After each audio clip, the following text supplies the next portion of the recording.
In this video, I'm going to show you how to trim on Soundtrap. Now, it's actually super simple, but there's a bunch of different ways to do this that might help you, so I'm going to show you all of them right now. Now, the first thing that's very important is, of course, when you have some audio, you want to select with the settings top right if you want to have the ruler as beats or time.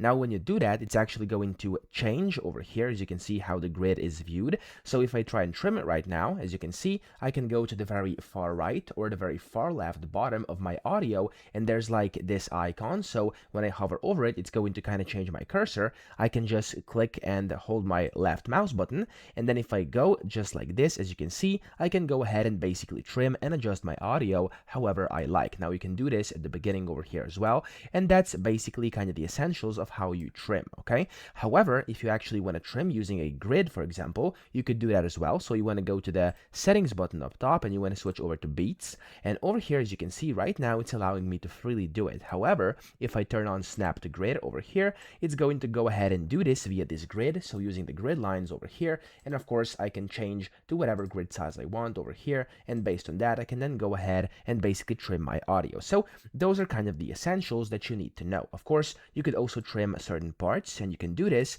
using the split or cut buttons. So you can go anywhere, you can go anywhere here on your with your playhead on your audio. You can click on your audio, and whatever the playhead is, you can right click and click on split region, and it's going to split that region. You can then go ahead and trim a part like that, for example, or over here. So anything is completely customizable, but there's also a keyboard shortcut if you want to be a bit quicker. Click on your audio, press Ctrl+E on your keyboard, and there we go, it's going to cut, and again cut, and for example you can then delete this part, put this one together, stuff like that. So that's basically how trimming works. I hope this video helped you out. If it did, please subscribe to the channel and help me out as well.